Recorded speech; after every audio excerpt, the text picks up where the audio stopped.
cold and windy, isn't it? We've had good weather. You guys got all the sunshine down here and all the warmth. You're right here for a solid week, though. Appreciate it. Thank you, Gerald. Just like the tropics. Almost like the tropics. Gary already left telling me.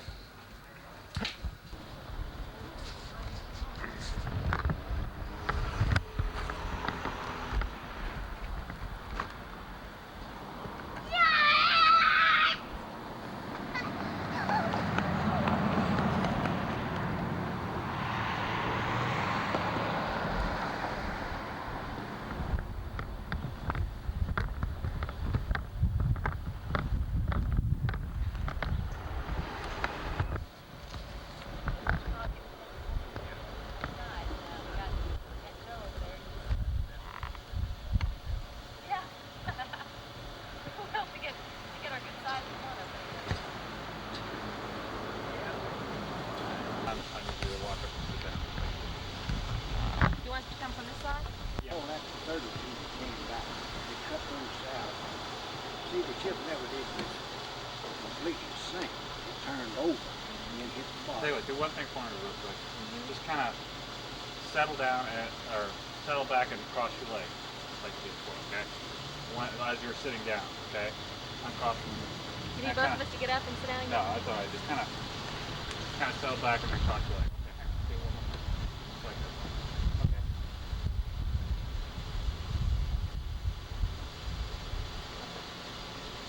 All right, such a deal. Steve is kind of Well, I'm not but saying it's good to be. that's the way to be. Makes it look a lot better. That's all. You're going to write it down or put it down there. It's the only way to have it, isn't it? 19 for it. Little 24. 68?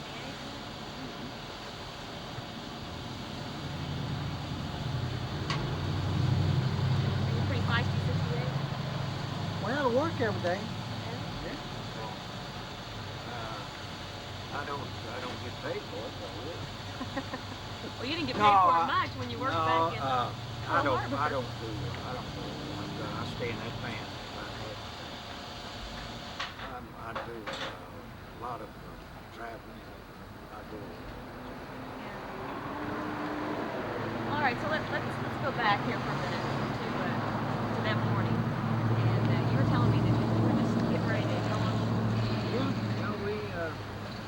we went over on Sunday morning. We usually went over and spend the day out on the beaches. And we were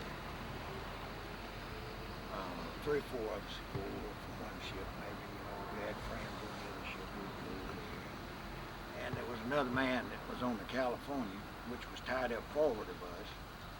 We were tied up starboard side to the Maryland, on the outboard side. And the California was tied up forward, in front of us, in other words. And we were all getting ready to go to the beach. And then I just got back from Charleston, South Carolina, a week before last, I guess. A friend of mine lived in Charleston. He was always going to fish. So I visited him in Charleston. Yeah, we always went over there and had fried chicken, lounge on the beach, that kind of stuff. At that time, Waikiki Beach didn't have but one hotel out there, and that's Royal Hawaii. Pink one. Hotel. That's Yeah. right. And now it's all under concrete. Japanese owners, I guess. Well, tell me about that morning. And of course, I think about 2 minutes till 8 is when the first one hit us. And we were rolled over real quick. I was in the shower when it started, and by the time I got to the top side, it's turned over. It was already laying over. And then I swam over to Maryland, which was right beside us. And the oil and the aviation fuel that we carried aboard. Ship had spilled out on the water and caught fire.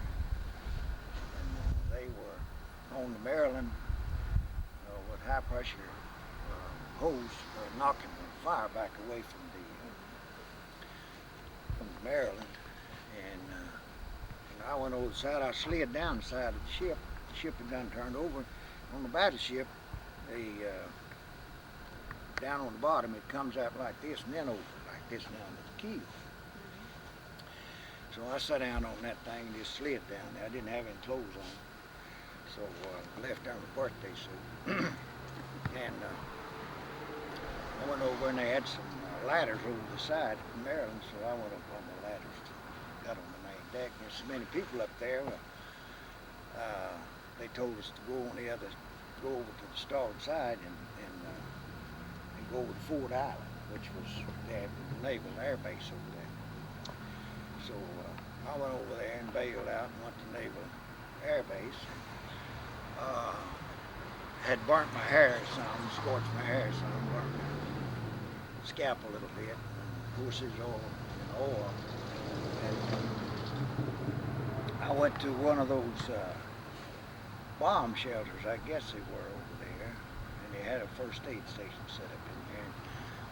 And they cut my hair all off and washed my head. And I went down and got one of the old Liberty boats and rode to the dock and went to Huntington, to the ammunition depot. Stayed over there till that evening, and they gathered a bunch of us up and put us aboard USS Louisville, a heavy cruiser. And we left that night and went to the Marshall Islands, and that was the first invasion. The first enemy contact we made after the war started. You said you were in the shower? Yeah, I was in the shower when I hit. So you pretty much left without anything, didn't you? Well, I didn't have anything. When I went across Ford Island, there had been several people killed, of course, and I got a peacoat, what we call a peacoat, those long blue coats you wore. And I got one of those and went over to Ford Island. I put that thing on. And went over to Ford Island and I went in one of those aviator houses over there and got me a suit of clothes. And that was the clothes I had. I wore those things so they issued this uniform down there. You think you're pretty lucky to get out alive? Well, of course I was lucky then, and I was lucky some more times too. More, of course, like everybody else is. But I was real lucky. I was very fortunate to get off that ship because it had already turned over. And those mess tables, we had just finished breakfast, and the mess tables and all the stuff was sliding across the deck, you know. And when I got up, I was pulling like this, you know, going up. And then I got up there and I walked on the side of the ship. This thing had done turned over. And I walked over and got the lifeline and sat down on the side and slid down in the water. Full of oil, huh? And it was, the water was all heavy with fuel oil and aviation fuel. Could you feel it when your hair started to burn? Well, yeah, you could tell. I mean, because it was all over, you know. I mean, but they, at that first aid station, they cleaned us up pretty good. Of course, there's a bunch more people there. Did you lose a lot of friends that morning? Yeah, we lost about 500, I think, between 450 and 500 people on that ship. And then the Arizona was tied up right after the Maryland. Her bow was in the Maryland stern, and the Arizona blew up while I was in the water. What was that like? Well, that just lifts you up like this. And While you were swimming? yeah, yeah, it blew up while I was in the water. And of course, that ship is still working. That's what the memorial is.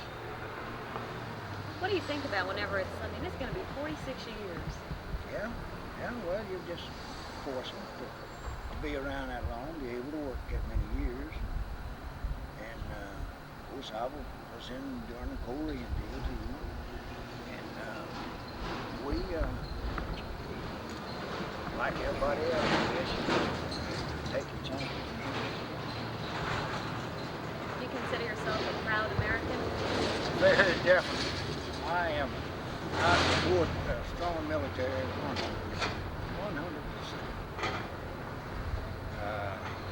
I know that we have a group of people in this country that don't support that, but I do. I support a strong military.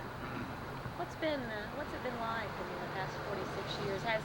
Has being on that ship that morning and having that kind of experience, I mean, where you're swimming through fire and, you know, you don't have anything on. I mean, you're just lucky to escape with your life. I mean, you think about it a lot? Well, yeah, you think about it. Yeah, I think it gives you an edge over just having a good, comfortable life. I think it gives you an edge on it. It made me more determined to want to. Of course, I grew up here in McCurtain County, down here in Red River Bottom, in Cotton Patch. You know, I didn't, and no education. I didn't have any education. And I went to CC camp in '36 as a kid, and I wanted to join the Navy. So they told me when I went to CC camp, if I'd do what they told me to do, and go to school in the CC camp, they'd have to get in there. And without them, I couldn't walk in. At that time, you had to have a high school education. You kind of have been living the American dream in a way since the war. Well, it's been good. I have worked, though. I have really worked. Not 40 hours a week or 8 hours a day or something like that, but I'm talking about work. I'm talking about 14 to 18 hours a day. I'm talking about every day, every week, every month. And up until 1975 or 76, I never did know what a vacation was. That's probably why you're so feisty, huh? And I never did work for people at these kind of little jobs like this was at that time. For 25 hours a week, you know, and worked 16, 17, 18 hours a day. What would you want to say to somebody who hadn't been through a war? You know, there are a group of young people now who've never lived through one. There's a group of young people today that base their thinking on Vietnam and Korea, which, you know, to me, I don't know whether it's good or whether it was bad. I don't know. I wouldn't argue that. But that's what they base their ideas of protecting the country and being patriotic and all that kind of stuff. We have a lot of people in this country not very patriotic. You know, they don't believe it. How do you feel about that? I don't like it. I think they should be. And Why should they be? well, after all, it's the best country in the world. And there's another good country too in the world. Australia's a fine country. New Zealand's a good country. I guess the British people are all good. Have a good government, but they certainly don't have anything to compare with us. Not anything at all. We have a choice. And, we have more freedom, more opportunity. But it And comes pretty strong military. I definitely. How we doing on tape? We're okay.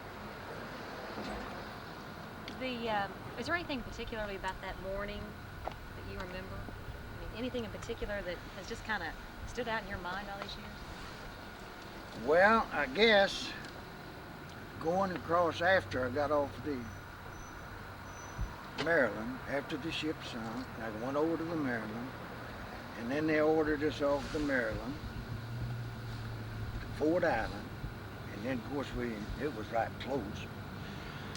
Wasn't any problem getting over there.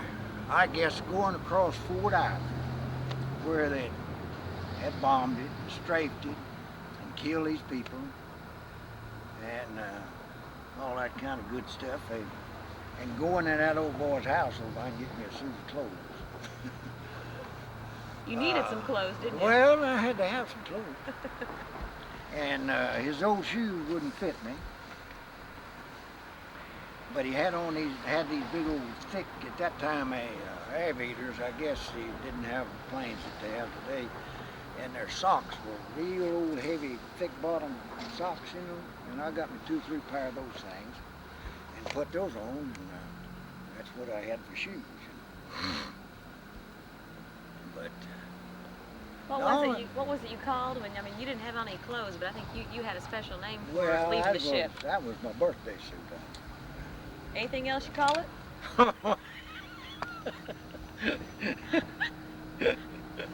No. But didn't have time. Didn't have time, you know, to make any preparations. I don't know whether don't remember whether I'd shaved that morning or what, but I know that the cruise shower was where we always went down on Sunday morning and cleaned up to go over on the beach. So you left with nothing. I left with absolutely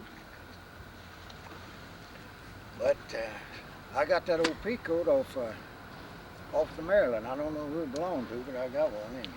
Pretty grateful for it too, Yeah. I'll bet. Of course, the weather wasn't gold, but yeah, but that really wasn't the point Yeah. either, you know, at that point. Anything else you want to? Let's make some cutaways. Yeah, so There's kind of no other way to describe that, is there? there is no other way. I don't get it. Now, why do you call it It's- bare butt naked? Well, that's the way it was. No, he just didn't have time to put on any clothes. I was lucky to get over that thing. Shoot, I never thought about it.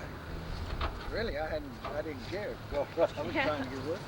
Did you ever wonder that you weren't going to get off alive? Oh yes, definitely yes. When I was trying to get off, yeah, I sure did. I mean, did you have time to Yeah. think, you know, I may not make it? Yeah, but I knew what had happened when I left down there to start out. I knew what. That thing was turning over and everything was sliding down, hitting the bulkhead, and coming down up here and coming down.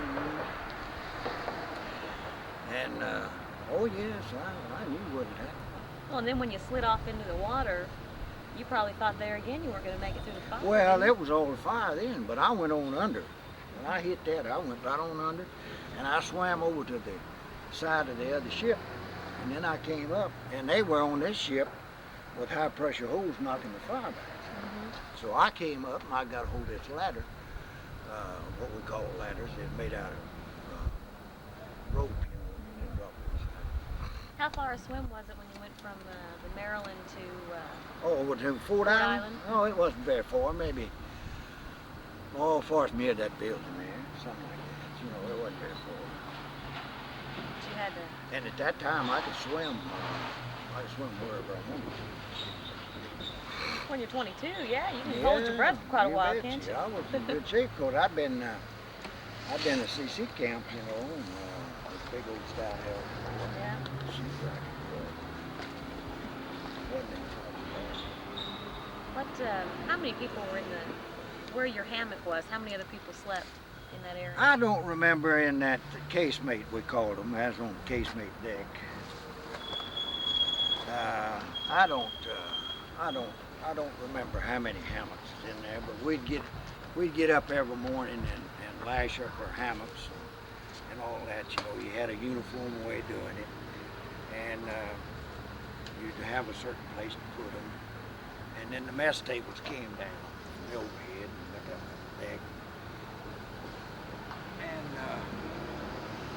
they were the best tables. Some of them were still down. The mess attendants never had got them on when it hit, you know. We was always a little late on Sunday morning for breakfast. You know what I mean? Mostly from the night before, huh? Yeah. Let me get one more shot, one last shot. I'll get this. What was your- Well, we went to the Marshall Islands first. We bombarded the Marshall Islands, and we were out at the association, and we have the USS Oklahoma deal, you know, or get-togethers. We have that. Ford Island, it's on the other side. It's still there. In fact, it was an old target ship, and 2 or 3 of us old boys went around on that side. We went on across Ford Island, and we got a hold of a Liberty boat that had drifted in there for some reason, for somewhere, I don't know. But we got that, and we went over to the dock, over in the dry dock area, you know, where we always, fleet landing, in other words. And we went over there, and I don't know, we reported to somebody, and they got us out to the Westlock Ammunition Depot. We stayed out there until they processed us and all that kind of good stuff. And then we were assigned to the Louisville C-20, the heavy cruiser. And then we got underway that evening, that night. We got underway that night and went to sea. Okay. I thought that you had spent some time. Okay, I misunderstood that then. Okay. What is that? I thought that you went up in the hills and hid. We did. We went up there, and that Marine detachment found us up there. Okay. How long are you up there?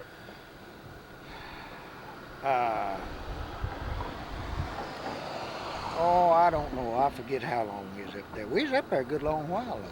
About a week or And so? then we came back, and that's where we found the boat after we got off the island. We found the boat and came in over there. That's what it's talking about on the other side, Yeah. where the Utah Okay. was. We came back down and got this Liberty boat and went over to the dock. Yeah. And then we went out to the ammunition depot. They processed us, found out where we'd been and all that kind of good stuff. And we went aboard ship that night. After we didn't stay at the ammunition depot. Do you have any? Oh, excuse me. We were in the hills up there, but I forget how long we was up there. I think I have it at the house maybe, but I don't know. I forget how long. You ever written your story down? No. Do you have information on the meeting in Kansas City coming up next March? We don't know what day. We know it's going to be in Kansas City. Because I want to go up to that meeting and do some more interviews with survivors of the Oklahoma. And I'm especially trying to find, in '76, I met one guy, those 32 that were cut out of the ship. Well, now I'll tell you what. We'll have. There'll be several of them there. Yeah. There'll be, I know, 5 or 6 of them. Yeah. Because I want to do as many interviews One as of them possible. lives in Boston, Massachusetts, I believe. He did live in Florida, but he's a journalist or newspaper people or something in Boston. And then we have one. It's and I believe he may be retired now. He may be retired. And then we have one I know that lives in Illinois. Is there a membership list of the Oklahoma Association? Oh yes, definitely is. Is it possible for me to get a copy? To contact people to do some interviews? Yeah, yeah. Because I You're don't talking wanna, about the.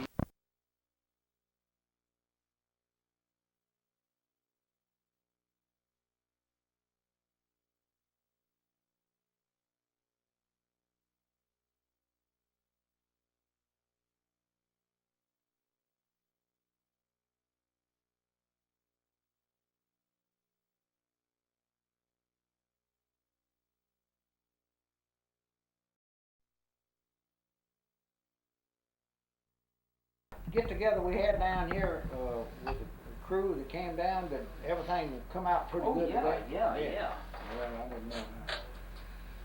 In fact, we had quite a few people call the museum down there. I was hoping it'd come out good. I didn't know. The day was pretty. It was a pretty day. It was cold, but it was a pretty day. Let's see. Today's January 27th, Today's the 27th, 1988. 1988. Right. Yep. And I'm Joe Todd, and this is the follow-up interview with Lois Copeland in Idabel, Oklahoma. Okay. I'd like to get some more information about the Oklahoma. I'd like to get your story again, exactly what happened on December 7th. Well, it's been a long time, but it's not a hard thing to remember. We had just finished breakfast, and I was in the shower room, taking a shower, getting ready to go ashore. And a few of the friends on the California and some of us on the Oklahoma always went over on Sunday and have a little gathering over in Honolulu.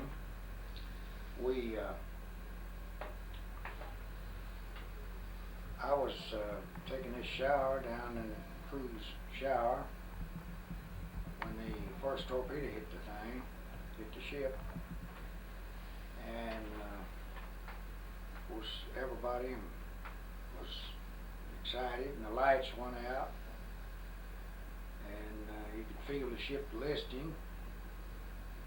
By the time we got to the top side, well, she was on her side, and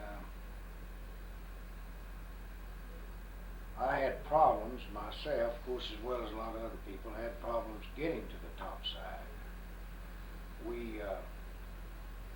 The mess tables were all sliding, and whatever was on deck had broken loose and was sliding. And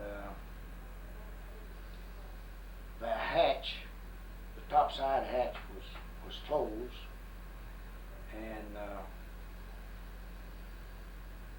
where I tried to go out the first time, and I got a hold of some stuff and pulled myself up, and finally found a place to get out, and got out to the top side, and you just step out on the side of the ship with the lifeline and the other things you get a hold of. You can pull yourself up, get out, and I didn't have on any clothes, and because I was in the shower when it started, didn't have time to make any preparations to go over the side, so I just sat down on the side after I got on top.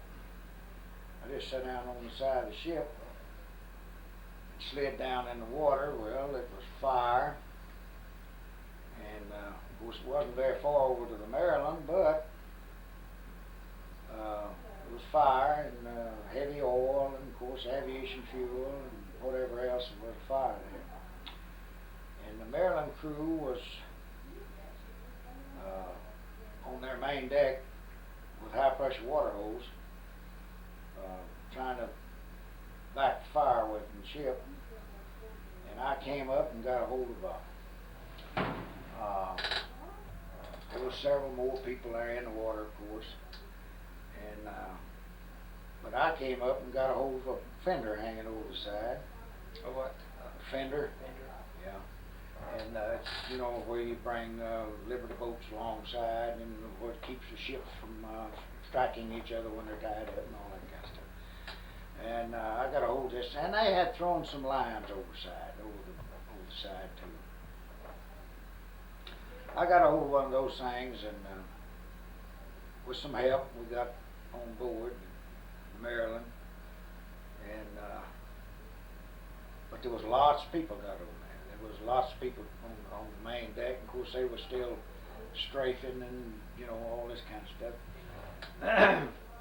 So they got a bunch of us together. I got some an OP coat or something. I don't know what I managed to get a hold of some breeches or something to put on, because I didn't have anything on when I left the ship. But we just went across the main deck on the Maryland, and we bailed off on the other side and went to Fort Island.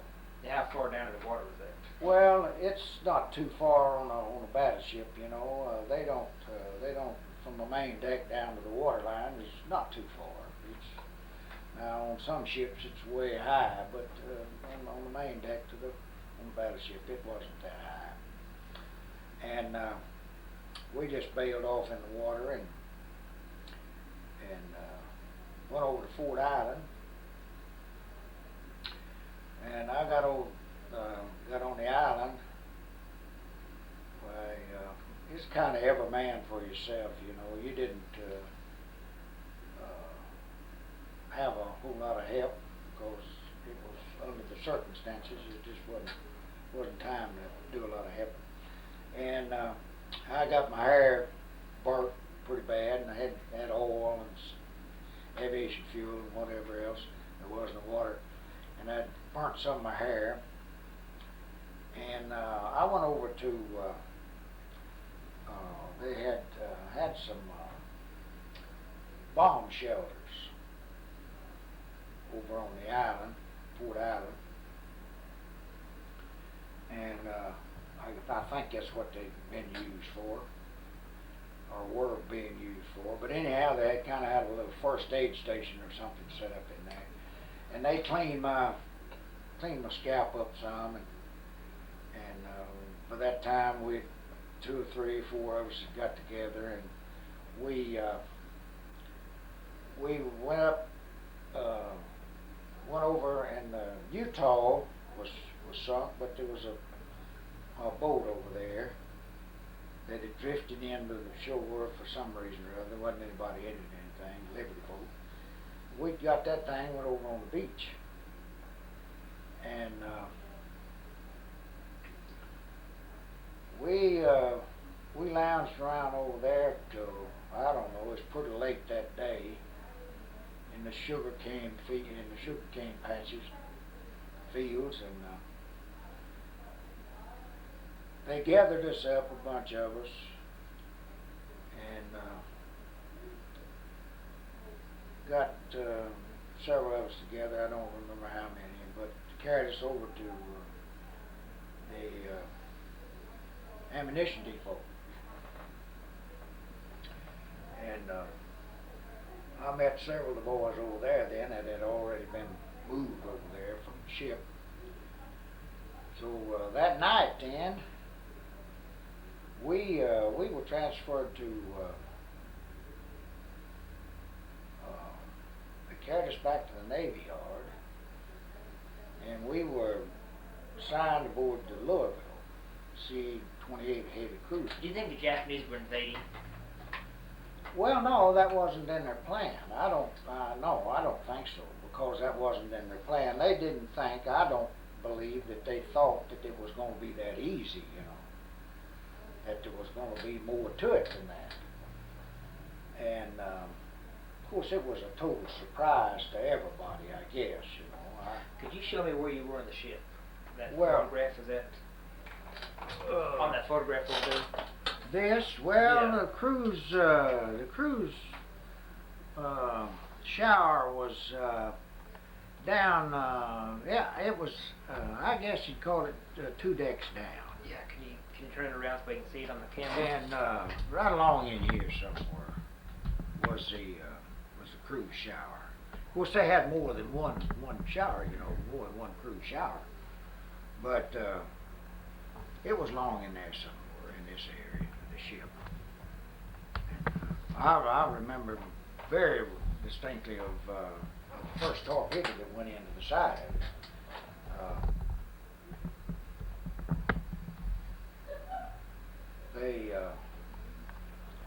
I don't remember if there was, seemed to me like there was 2 or 3 more in there. Of course, my battle station was on the top side, on the 5-inch 25 anti-aircraft batteries, and we had a 5-inch 38, which was the broadside mounts. They were casemate mounts, And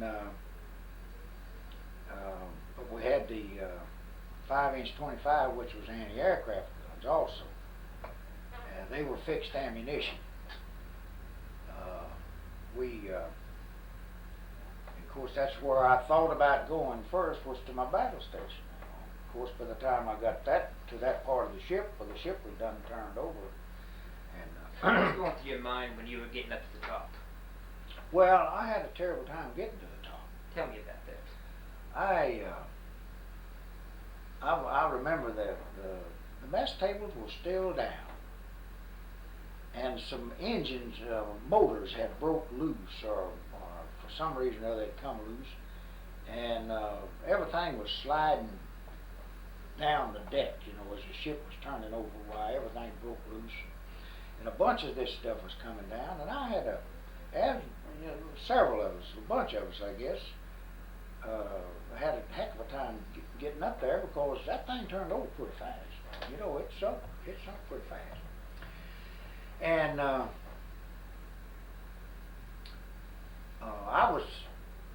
was grabbing things, and I remember we had one big red-headed fellow there, great big guy. He was a mile away.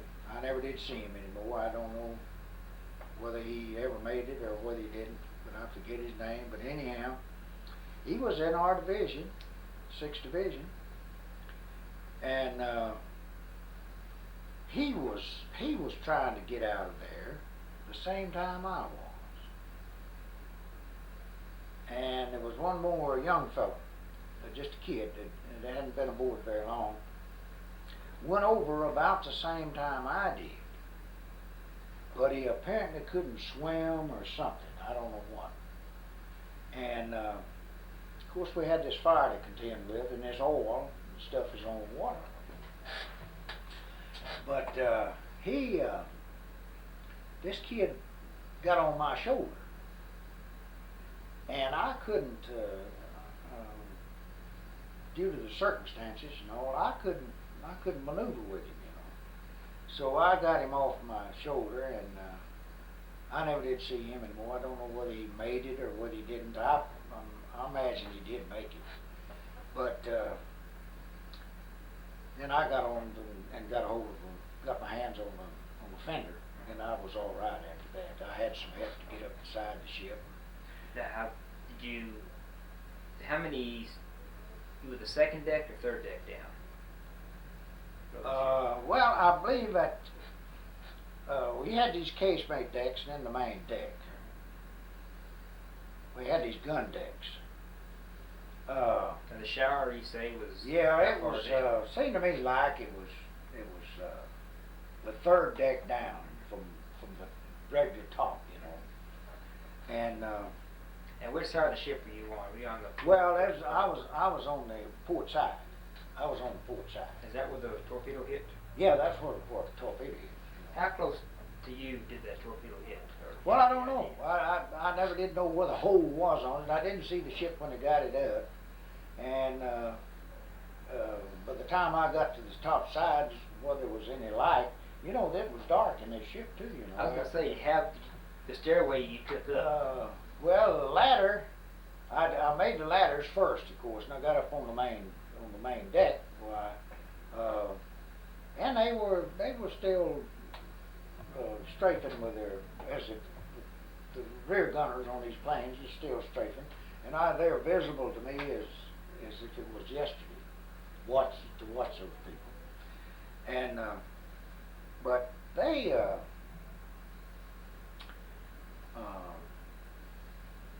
was several of us people that was trying to get out of there at the same time, and the hatches were down. Of course, they had the escape hatches, you know, and the small holes and the big hatches, you know. And they were the escape hatches, and that's where I got out. Now, where's the escape hatch? Is it? Well, escape hatches would be on this picture. It don't show any. I can't see to where there's any main hatches going down. know if that may be too small. I don't know. Well, now this is, well, that's a good diagram. You'd have a hatch. Can you turn it around for the? Yeah, You'd like have a hatch on each side here. On each side, the stack. This is your stack right here, and of course these are the turrets, and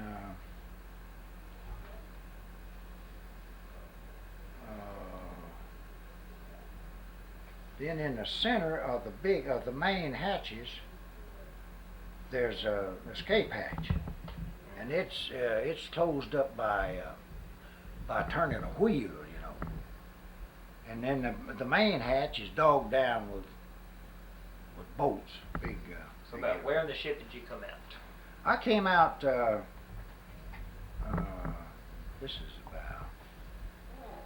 I came out right along in here. Right along here is where I came out. Can you use a pencil? Let's see. No, I came out on this side. Yeah, over here. use a pencil because you got your finger in the way. Yeah. Well, I came out right along in here somewhere. There'd be a hatch right along in here somewhere. And that's where I came out. As she turned to the starboard, and I would come out right about here somewhere, right in there somewhere. Well, she got catapults on here too for our planes, where we launched the planes. This is anchor. This is a bow right here. Here's anchor right here. Oh yeah, this is anchor right here. Yeah. Okay. I'd throw it right along here, right along about there.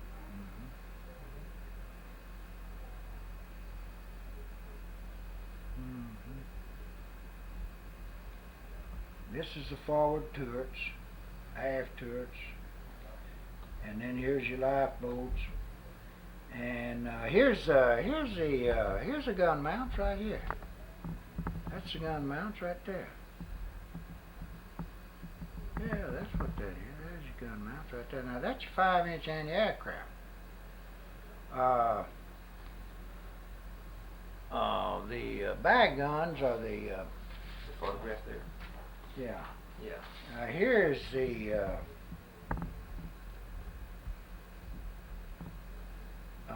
that's the turrets. Well, you can't see that casemate deck where the broadside mounts were.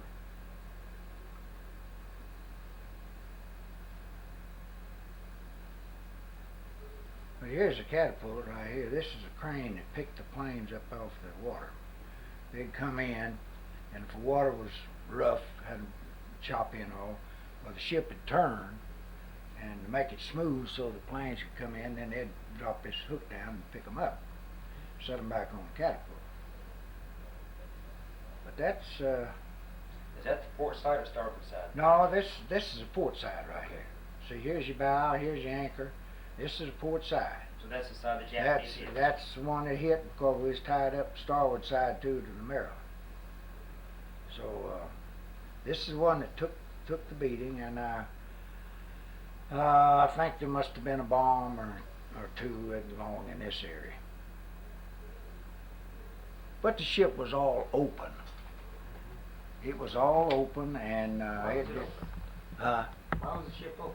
Well, we was in port for liberty, you know. Oh, I okay. mean, you just normally didn't have everything dogged down, the hatches all down, and all that kind of stuff. You came in. Of course, we didn't have air conditioning on ships at that time either, you know. But this is a very good picture, very good picture. But that's Do you have a copy of that picture?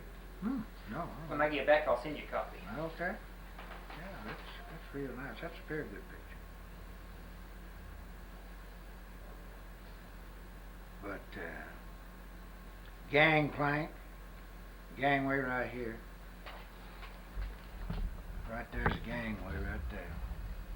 That's where the Liberty boats came alongside.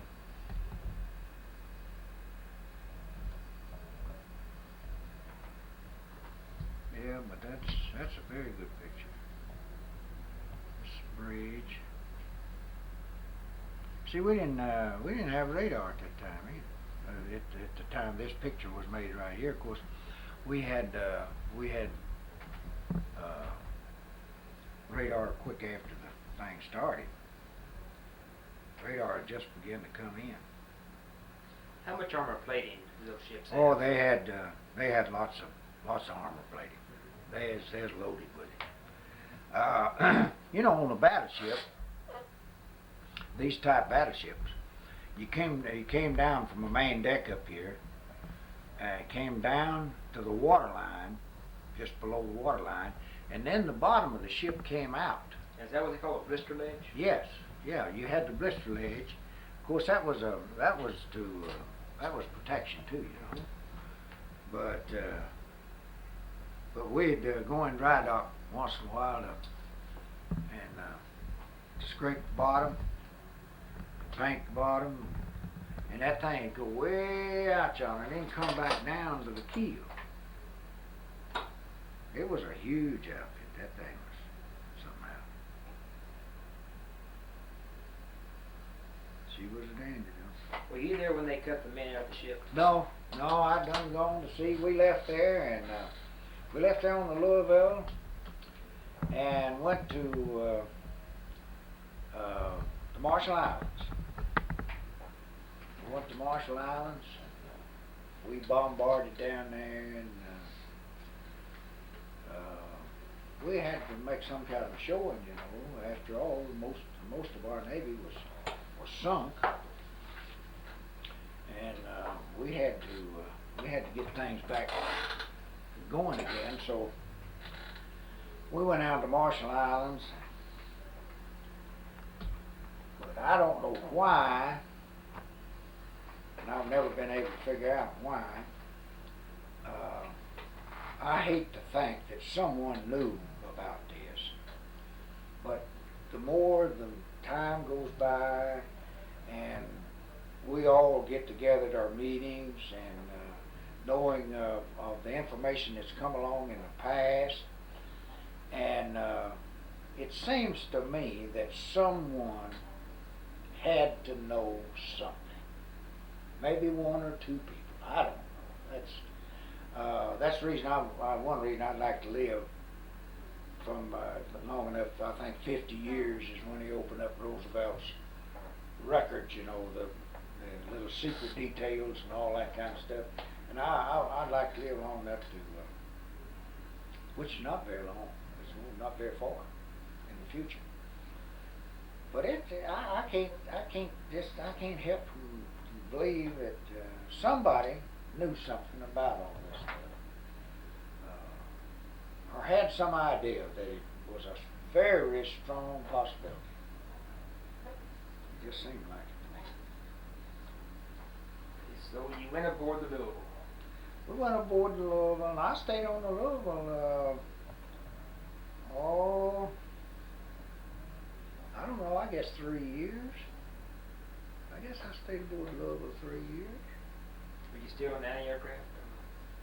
Yeah, I was still anti-aircraft when I went aboard the Louisville. Now, where's the Marshall Islands? Oh, that's down to Kwajalein and all those places, you know, where they held the atomic explosions and all that after the war was over and all that kind of good stuff.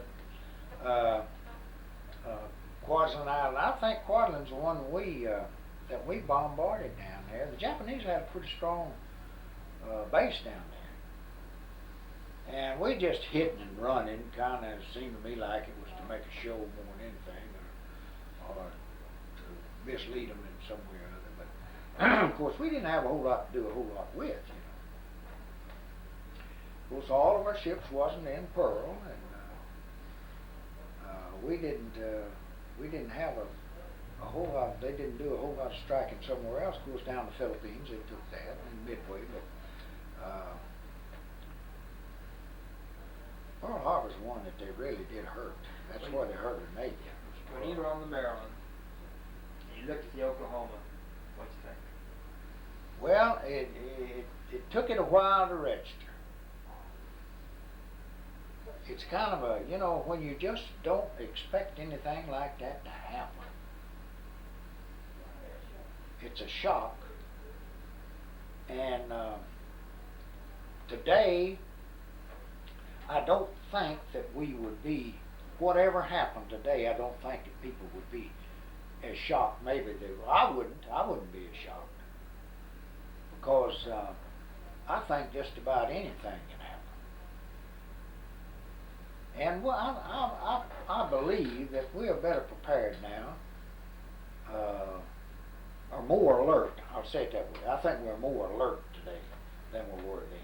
We thought we were then, because the Saturday night and Friday night before we came into Pearl, before they hit us on the 7th, we had we found these Japanese subs out there. We knew they were out there because we had dark ship, no lights, no nothing, you know. And it just seemed so. And I know that we had some at that time. We had some of the most knowledgeable leaders in our military that we've ever had. We had to have. And if we hadn't, we couldn't have come back and done what we did. Of course, they took the politics out of it because Congress and the bureaucrats in Washington were afraid. And their old hide was fixed to get peeled if they didn't turn the boys loose. So they turned the boys loose and let the American military win the war. They didn't obstruct the thing and hold the people back and do like we did in Korea. That was a disaster. And of course Vietnam was the same way, but we could have had a military victory in Korea if they had allowed it, but they wouldn't allow it. Sometimes I think that our Congress, as they are now up there, they're the most liberal bunch I've ever. I don't believe we've ever had a Congress that's as confused and as they are now. They're extreme left. But went on, the war went on, and Were you in the Battle of Coral Sea? yeah.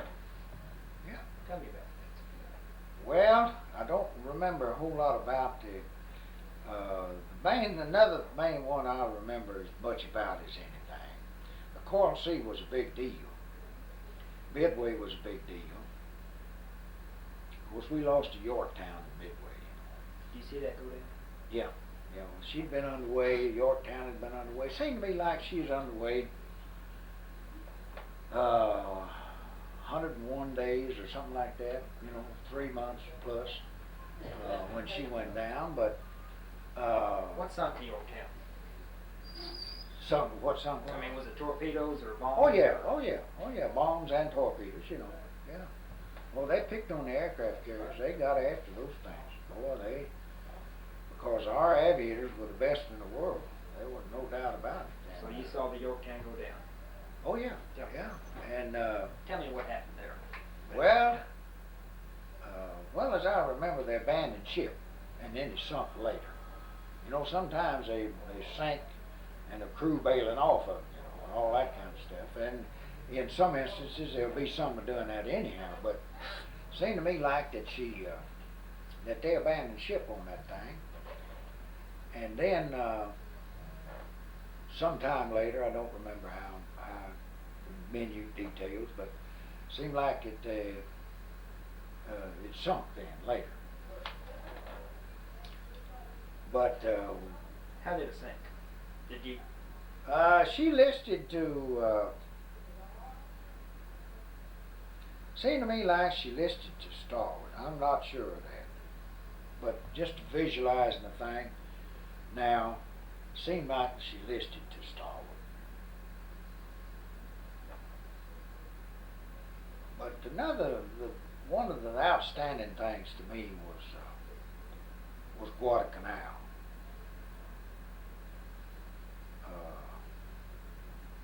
That was of course, that was a long engagement, and that was a tough booker, you know. And that's when we bypassed a lot of the other islands. Saipan, Tinian, and all those places, they were strong bases. But for some reason or other, our military people picked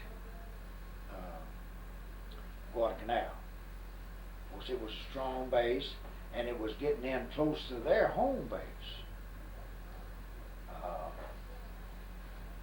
And that was I've been back there one time since then. I've been back to those islands one time since then. I'd love to take a cruise back there now, but and Guadalcanal. I mean Okinawa. Okinawa was pretty rough. Okinawa was rough.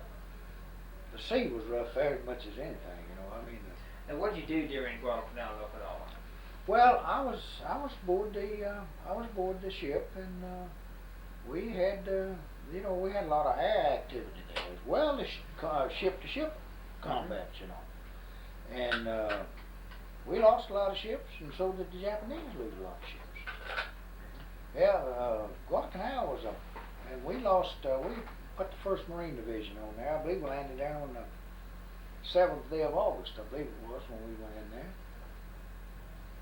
And we put thousands and thousands of people on that island, and they had a terrible time now.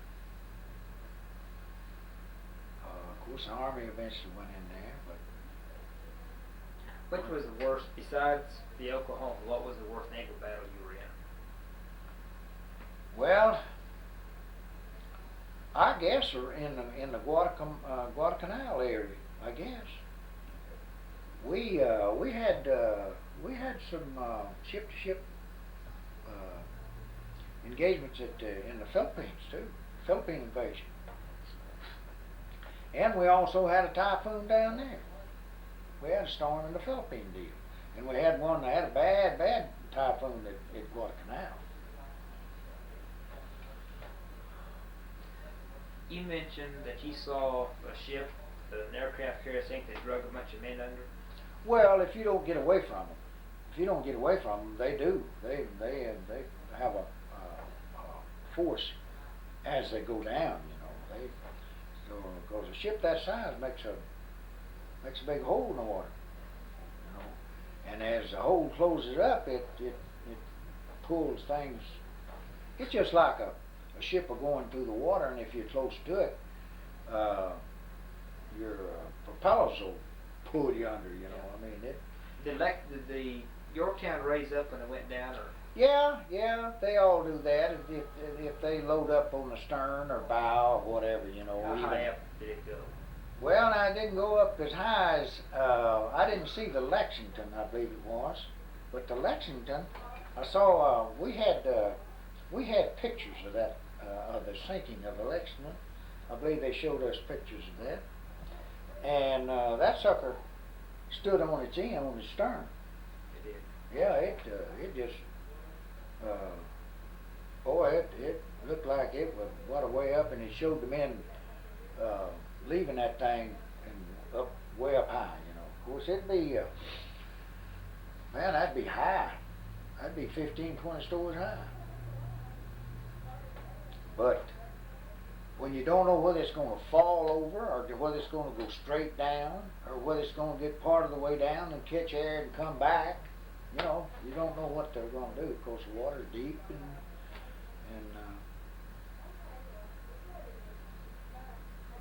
but we were with the Chicago when she got hit, and I don't remember what we were doing, but that was at night.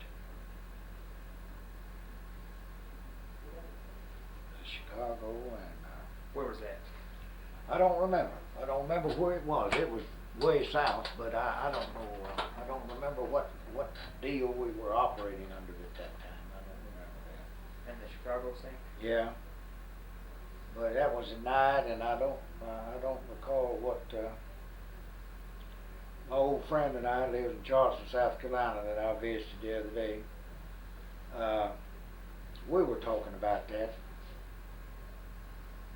He left to Louisville before I did, and but he was still aboard the Louisville at that time. But I don't recall of what activity we were involved in at that time. See, we used to stay at sea. We used to stay at sea 2 and 3 months at a time. You know, we never did. We'd take on fuel and supplies at sea, and we stayed out there. And if there's a year that you were gone out of your port, why you didn't think anything about it. It was. But now, of course, I think it's a different ball game now. I know it was during the Korean deal. How many times did you take on survivors in those battles? Take off what? Survivors from those ships that were sinking? Oh, they went. Those people, when they were picked up, they went everywhere. They went every direction, wherever they were, the closest to, or whatever, because they were trying to get them out of the water. The first thing, that's the first thing, to get them out of the water. And what ship was it that was sunk and the sharks hit the survivors? There's one. Well, that was off of Guadalcanal. It was. Yeah, that was off of Guadalcanal. That was a destroyer.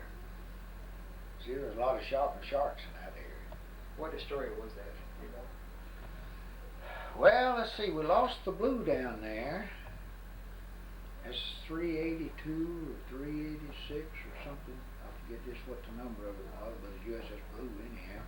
Lost it down there, and that there was 2 or 3 of our old Oklahoma crew members on that ship. And I think that one of them will be in Kansas City with us this next go round. He told me when we were in California this past year that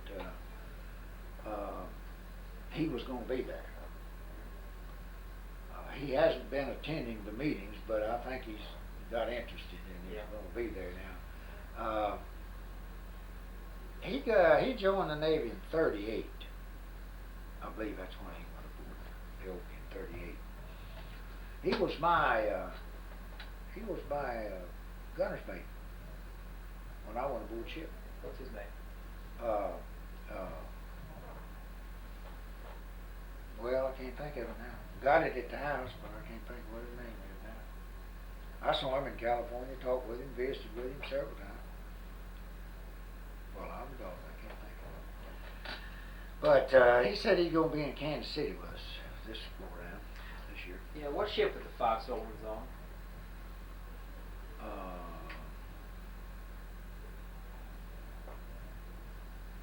Well, it's a light cruiser. It was a light cruiser, and she went missing, and didn't nobody know nothing about it. I never did know. Was that in Guadalcanal? Well, no, it was in. I don't remember what engagement it was. Seemed to me like they were underway. I think a torpedo got them. I think submarine got them. But they were aboard a light cruiser.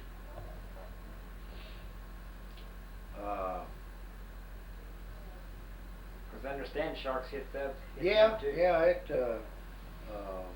There wasn't very many ships with those Was that the people. Indianapolis? Was it?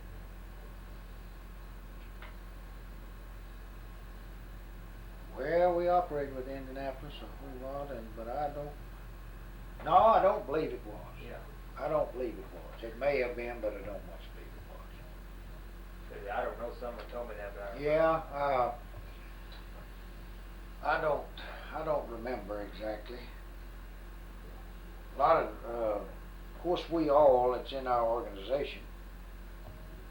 We get together and hash a lot of this stuff over, and that way we get a lot of information that we didn't know about.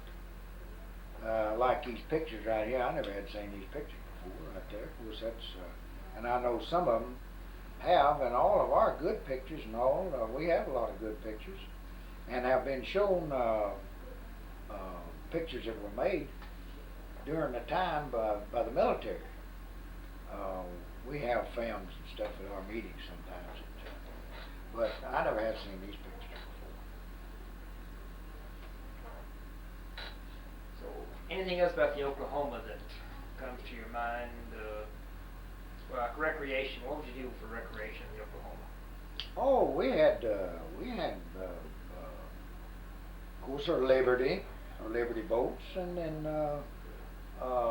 we had boxing teams, and we had quite a bit of activity. Of course, at sea, everybody was pretty busy. You know, I mean, we had our watches, and that was around the clock. That was regardless of what happened with you. Then as World War II began to close in on us, things became more strenuous. We had a lot of firing practice and all of this kind of good stuff, and gun calibrations and all this things went on constantly all the time. That's why I think that, of course, now we lost a lot of our good men that survived World War II, both in all the military setup. We lost a lot of those good men, trained people, experienced people at Guadalcanal. Not Guadalcanal, but Korea. We lost a lot of them in Korea. Because that show of force that our president at that time, Mr. Truman, he had his police action, or his show of force deal, and it didn't work with those gooks because you didn't scare those people. And what they did, they just killed the people off, and that's what they did. We had a lot of people that survived World War II that had combat experience, that were combat people, trained to the best, and but they sent them over there, and they didn't have anything to do what they're supposed to be doing. That show of force business don't get it, you know. And of course, we came right back, and we did the same thing in Vietnam. That was another one of those bad experiences, where the politicians keep control. I know we have civilian rule in this country. I know that, but that was strictly politics. That's all it was. And I feel more like every day that I think about it, I get thinking about these things, driving down these highways in America. I get thinking sometimes about that World War II was the same thing. You know, of course, I know Vietnam and Korea was. I wasn't in Vietnam, but was Korea, and I know it was. Were you in the Navy during Korea? Yeah. What'd you do?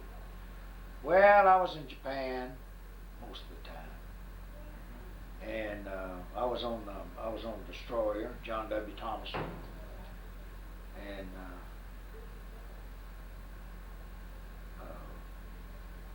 I didn't do anything in Korea. Just really, I didn't have. What'd you do in VJ Day? VJ Day, I'll tell you where I was. VJ Day, I was on Okinawa. I was running a brig on Okinawa. A brig? Yes. I was in charge of a brig.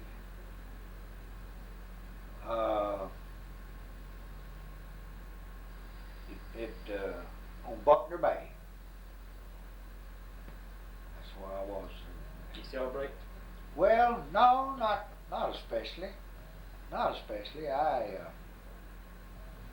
remember one that it was real well. I remember it, but not especially. we had a little old brig there that, of course, it was just for a little minor, minor stuff. It wasn't. Had some tents. I don't even know how come me to be, when I left to Louisville, that's where I went, was to Okinawa, and I don't know. Seemed to me like they were going to, the Louisville was coming back to the States. I know it was coming back to the States, and a bunch of us got transferred off of it. I don't know whether they was making preparation for the invasion of Japan at that time. I guess they were, because it wasn't too long after that till the war was over, where they dropped the A-bomb. And of course that brought the thing to a screeching halt, But I was on Okinawa at that time. What was your average day in the Oklahoma when you were at sea? Oh, we had their gun watches. And Of course. What's a gun watch? Well, that's where we stood. We were on the 12 to 4 or 8 to 12, or whatever. It was 24 hours around the clock. But you had 4 hours on and... Oh yeah, oh And yeah. how many Now hours when it looked like it was going on. We was making preparations for the war. In other words, they didn't tell you that in so many words, but that's what it amounted to. And then we would have to clean the ship. Of course, I mean, that's a constant. You did that all the time, You hoist on the deck. We had teak wood decks and beautiful decks, and always polishing, and then when we'd clean the guns, I was what they call a gun striker, and well, I was third class. No, I wasn't either. I was seaman first class, and hadn't made third class yet, but I was a gun striker. On the 5-inch or the... Yeah, on the 5-inch, 25-inch aircraft, and we would clean the guns and oil the guns, and fighting the salt water constantly and the rust, and we cared for the gun shields around the guns, and it was you were always busy. You had something to do all the time, constantly. But it don't. It was wonderful for me. I enjoyed every minute of it. You take an old country boy that grew up in a cotton patch and no education, and get an opportunity like that. Why, if you take advantage of it, it's great. Now, that's all there is to it. Of course, I was in the CC camp when I went in the Navy, So, When you first saw the Oklahoma for the first time, what'd you think? it was about 3 o'clock in the morning when I went aboard ship out of boot camp. I never will forget it. They took us out. Now, we didn't go right straight to the Oklahoma. We didn't go straight to the Oklahoma. I was assigned to the Oklahoma, but went to a 4-stack destroyer that was tied up in San Diego. And we went aboard that. Of course, we had our hammocks and our sea bags all lashed up, and everything. We carried those as a unit. And I never will forget that. It was real early in the morning, real early. And we had to go up to San Pedro. The ship went up to San Pedro, and we was transferred off of that ship, off that old 4-stack destroyer. That's about all it was doing, I guess. I don't know, I don't remember. But we went up there, and we went aboard the Oklahoma up San Pedro. But we went aboard that thing that morning. It's real early in the morning. They got us up, I don't know, sometime after midnight. And went aboard that thing, and the boat's mate told us to lay our hammocks athwartship. Well, I didn't know what athwartship meant. I didn't know what a thought ship meant. If I had heard the term before, I didn't remember it at that time. Of course, you know, about half scared to death too. And but anyhow, I had to pick that sea bag up 2 or 3 times and that hammock, and finally got it right. You know, laying it crossways the ship. You know. Is that what that means? Oh yeah. And we stacked them on this main deck to just run off up San Pedro, which wasn't no great big cruise or anything. But I never will forget that. I don't remember how many there was of us. Was the ship dark when you went on board the Oklahoma? Could you see the whole ship? Oh yeah, yeah. By the time we got up there and How they, big was it? I'd never seen anything like that before. I'd never seen anything like that before. Of course, I was in boot camp 3 months, you know. Went in there in July, and I'd never seen anything like that. I couldn't imagine what one of those things looked like. It was beyond my imagination. But we got aboard the Oklahoma, and we left out, got underway for Pearl Harbor. What year was this? That's 40. I think 40. Yeah. And we got underway for Pearl Harbor. Well, we hit the storm, and I got seasick. I thought I was going to die. I guess most other people did too, you know. But anyhow, after about 3 days of that, being seasick, I got all right. And I never was seasick anymore. I rode destroyers and whatever else there was to ride, and landing craft and whatever else the rest of the time. But I never did get seasick anymore. It didn't bother me. But boy, I got seasick that time. Doggone that thing. And I guess if I'd have been on the destroyer, I would have died that first round, you know, because they stay submerged about half the time anyhow. But What about the officers in the Oklahoma? officers, you know, I love the military. And the officers at that time on those ships were strictly 100% military people. They were the chiefs and all of the management people that we refer to in business today. They were men of experience. The officers were all people with educated people with a lot of experience, and they were definitely military people 100%, and they were just as good as they could be. You couldn't beat them. You felt secure with them. And that's why I think today, that's why I'm critical of some of the ways that the civilian people handle the military. I know that you have to have, under our form of government, I understand all that, but it's a very, of course I didn't like Harry Truman at all. And after this thing has gone like it has, I don't think too much of Roosevelt, because the things just don't look right from that end. I think Roosevelt and George C. Marshall had more knowledge of this thing than most people did. But that's neither here nor there.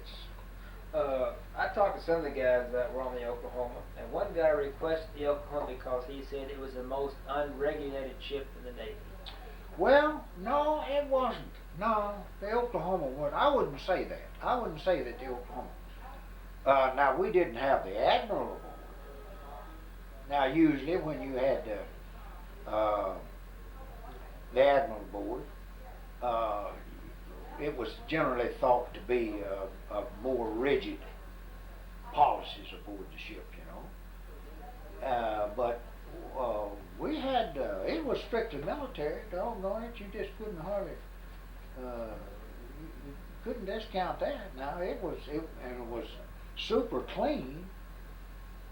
I wouldn't make that statement. I wouldn't think that. I'd think that she was a first-rate military ship myself. Were you on board when the Oklahoma hit the Pennsylvania?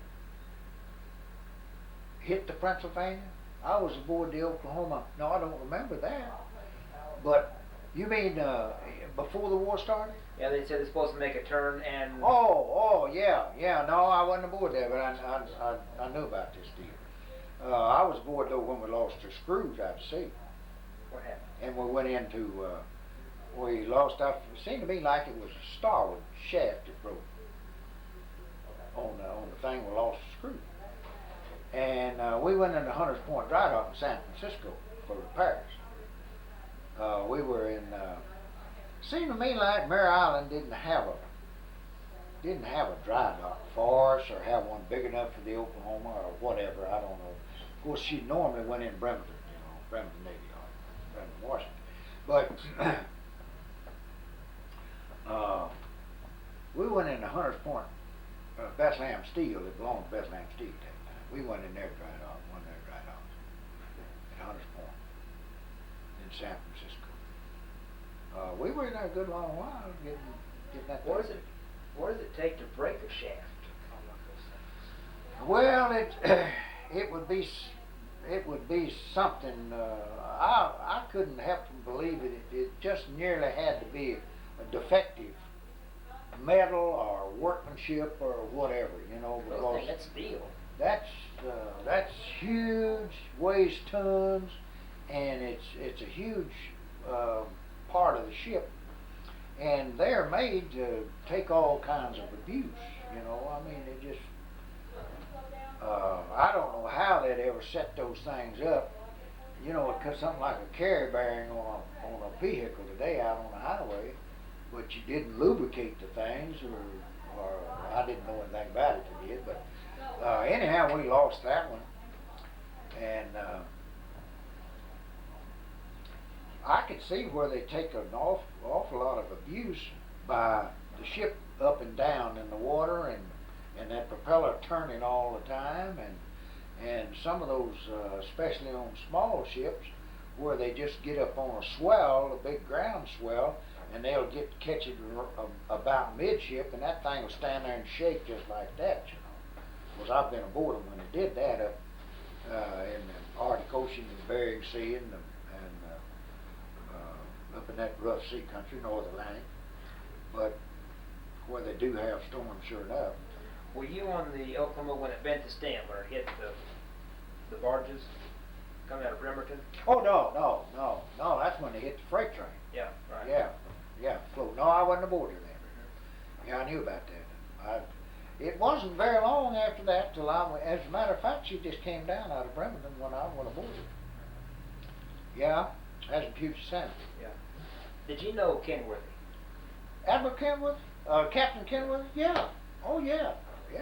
Tell me about it. And Brody, Captain Brody, he was, I think he must have got court-martialed, or something went wrong with him. I don't know what.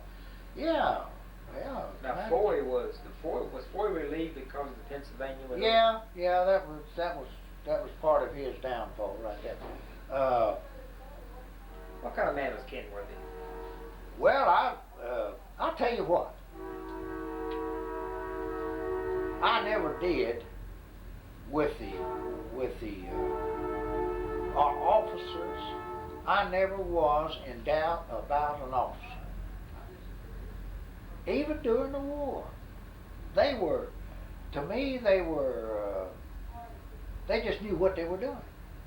I mean, there wasn't any doubt about it. Now, I've heard people criticize them and complain and growl about decisions that they'd make. But my goodness alive, you take a captain of a crew, a ship and a crew, under the conditions and the circumstances that we were under at that time, especially during the war, my goodness alive, I don't see how the man, he had to be top notch. That's all there was to it. He just couldn't be nothing else. regardless of the size ship it was or whatever. He had to be. Somebody had to coordinate these landings. They had to. They had thousands and thousands of men.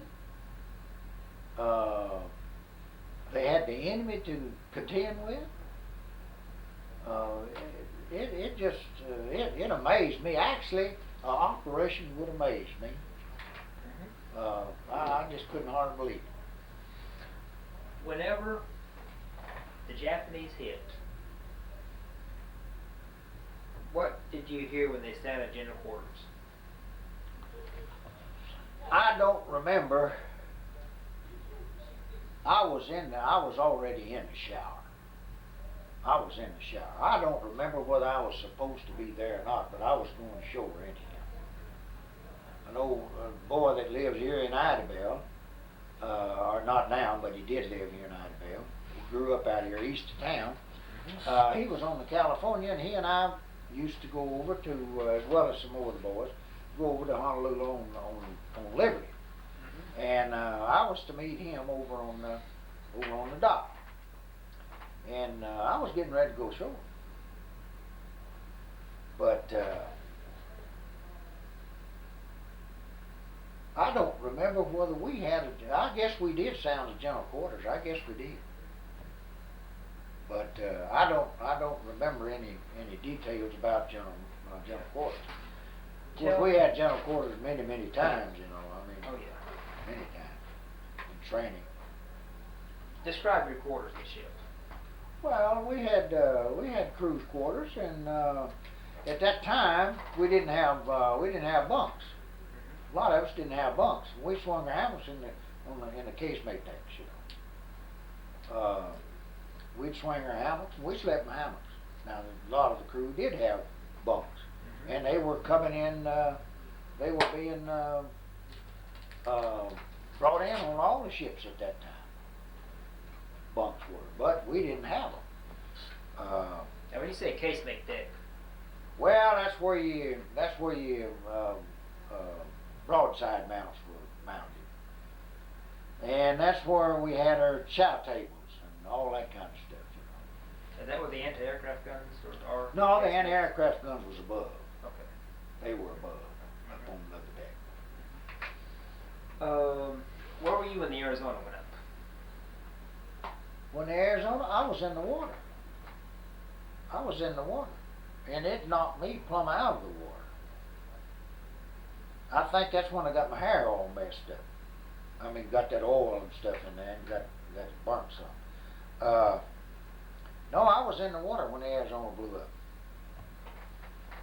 What'd that sound like? Well, it knocked me plumb out of the water. I didn't know what happened. I just knew it was an explosion. And I remember that just like it was yesterday. I can remember that one incident just like it was yesterday. Things happen so quick. I don't know. I imagine this whole thing happened in a matter of minutes. You know, just a few minutes. These people were prepared. They did a good job what they came to do, and we were caught teetotally all the way 100% off balance. Was there any kind of alert at all? No, we didn't have any alert. We were hit and almost on the bottom before I knew anything about it anyhow, and I don't think the OD knew anything about it. Well, I understand the Oklahoma was the first ship hit. Well, it was, and it, was sitting there dead in the water, tied up, getting ready to go on Liberty. And of course, some of the people on the coming into the harbor, coming in off of from sea, coming into the harbor, why they could see something, but really I don't think they knew what was really going on. And the army barracks were hit and strafed and bombed and all this kind of stuff. But Fort Island was the thing that stood out with me. Of course, seeing all these ships sunk immediately after this thing had been going on there for a short little bit, these ships were all sitting on the bottom and turned over and burning, and the dock, the dock area over in the dry dock area, where the destroyers, one or two of them in dry dock, and they, all that kind of good stuff. But Ford Island was a total disaster. The bombers, the seaplanes, and all this these good things that we had over there, the hangars, and it was, because I went right across Ford Island. I went right across Ford Island. That's where I got me another peacoat. Was on Ford when I was going across Ford Island. I still didn't have it. I don't remember. It seemed to me like I had on a peacoat, or had one around me or something, because I didn't have any clothes. And I went in that house over there, somebody's house, and got me some clothes, socks, big old thick heavy socks. But that was the thing that stood out to me was Ford Island, burning, planes wrecked, and there was several people that had been hit laying out on the ground, and because they got a lot of folks strafing, they got a lot of folks that way. How long do you think from the time the torpedo hit until the ship was down? Oh, I don't think it might have been 7 or 8 minutes. It was just a matter of just now, Did they give abandoned ship on the Oklahoma? No, they didn't have to. It was turning anyhow. They never did have time to do that. That's why I say this thing was well prepared on the enemy side, and a total 100% surprise to everybody else. So, below, oh, go ahead. It was worked out just like even better than they thought it would. Below the second deck, did anyone get out? Well, I lost a friend on there that was in the radio shack. His battle station was down in the radio shack. And he lived down in Hope, Arkansas. A fellow by the name of Earl Ellis. He and I went in the Navy together. He went out of boot camp. He and I went in boot camp together, but he went out of boot camp and went to radio school because he had a high school education. And he was a sharp boy, real nice fellow. I received a letter from his people. They found out that I got off the thing somehow or other, and they was talking with me. I got a letter from them about this thing that happened down there. But I just in the engine room. Of course, a lot of people had battle stations down there. Radio shack. We had people that had battle stations in the magazines, and I know they never did get out. They couldn't. Wasn't any way, because if they had time to get to the battle station, they never did have time to get back out. So these 32 men they cut out.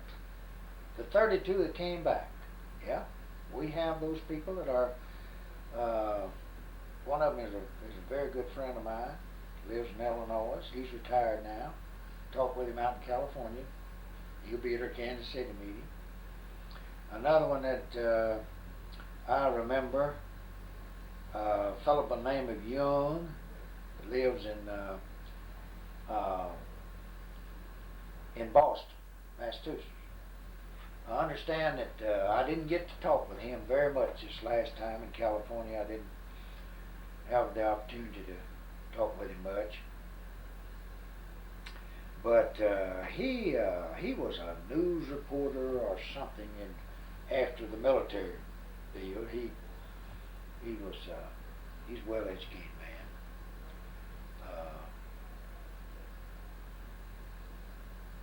But the 32 that came back, we had a man that was at our meeting in, I guess, yeah, San Jose. Yeah, I guess it was San Jose, California. That helped cut the boys out. He wasn't in the Navy, but he was an employee at the yard. And he's died. He's died since then. I noticed in our little group magazine where he's passed on.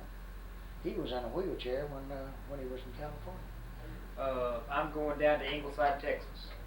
I'm going to interview Mr. Eslick. And he was cut out. He's one of those 32. Oh, is that right? Yeah. When does he come? Does he come to our meetings? I don't know. He says he's going to plan on being in Kansas City. Is that right? And he lives down by Corpus Christi. Oh. So I'm going to go down and interview him. Boy, he should come. Those 32 that were cut out, they're always recognized, and they have their own table and everything at our meetings. No, he should get in on that deal. That's a good deal. If he's able to come, he may not. I don't know whether he's able to physically or not. You know, a lot of these boys getting old. Yeah. And of course I'm not, but some of them are. But he should get in on that. Yeah. I tell you, all the boys that was in there at that time, boardship, they should come. Boy, it'd be worth the time and effort. Well, anything else about the Oklahoma? Well, she was a good ship. She didn't have a chance, and I know my stay aboard the Oklahoma was real good for me. I enjoyed it. As a matter of fact, I enjoyed the Navy. I liked the Navy, and I liked the military part of it. The military life was no big problem for me. Now it is for a lot of people, but the military life never was a problem for me. If I ask the question, the Oklahoma is, how would you answer that? She was a great ship, and she did a good job for the Navy during her lifetime. She did a good job for that. She made several what they referred to back in those days midshipman crews. Now we have some of the older men that was aboard her back there in those days. They may not have been aboard in Pearl, but they had been aboard way back years before, back in the 20s and 30s. We think of that as being a long time ago now, but at that time it wasn't so far back, But Yeah, I interviewed Mr. Jasmine in Missouri, oh, and he was on the Oklahoma, he went aboard in 29, came off in 33. And he had a 29, big 30. picture of the crew yeah, taken on the Oklahoma. on the Oklahoma, yeah. Well, of course, the old ship she'd been in commission for many, many years. She came out as an old coal burner, and there used to be a man here, Mr. Robert Martin. He's dead now, but he was aboard her when she was a coal burner, and When was she converted? I don't remember what year. I was thinking that same thing when you asked me that. I don't remember what year she was converted. But some of those she still had her tripod mast. Several of the battleships had cage mast. Now, what's the difference between the cage? Well, a tripod mast is just like this picture right here. These legs are on the mast, you see. Yeah. Where a cage mast is a web wire deal, that stands up. And I don't believe the cage mast was high as these things are right here. But this was a tripod mast.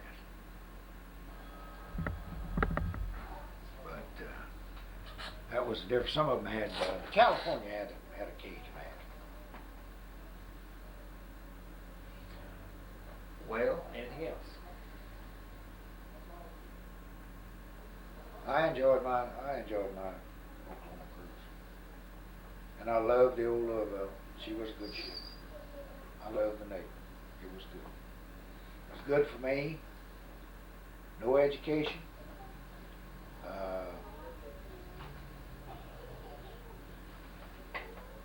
And grew up on a farm. And if I had not have gone to the CC camp, that's what got me in the Navy, because I didn't have, you had to have a high school education at that time. And of course I didn't have much education at all. But they asked me what I wanted to do when I went in the CC camp. And I told them I wanted to join the Navy. That was in '36. And they told me if I would stay with them and follow their instructions, that they would help get me in the Navy, and they did. Where did you join CCC? Where did I join? Yeah. I joined here in Idaho. And I went to, I was in Colorado and Wyoming most of the time. I was in Casper, Wyoming, and we were on forest fires and stuff like that. And then where Colorado City, Colorado is right now, we had a camp. We had a what we call a side camp. There were on this ranch place where we built those terraces. Now Colorado City is south of Pueblo, and our main camp was at San Isabel, Colorado, which was 55 miles up the mountains out of Rye, Colorado. We were also at Golden. What number? 1807 at Casper, Wyoming, and I forget what the number was. I still have a foot locker, and it still has a number and all on it in Colorado, but I forget what it was. We were at Idaho Springs and Golden and Fraser, Colorado. We had a side camp. I was over Fraser, Colorado. What did you do in those camps?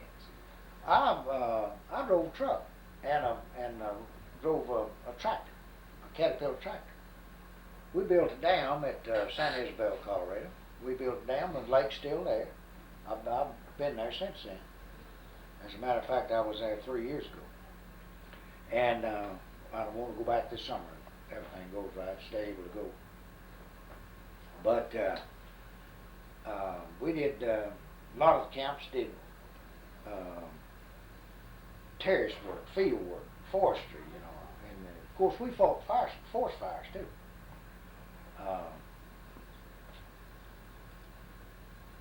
That's what we did mostly in Wyoming. But I drove trucks, what I did most of the time. After I was there a while, I got driving a truck, and we would take crews on the weekend up to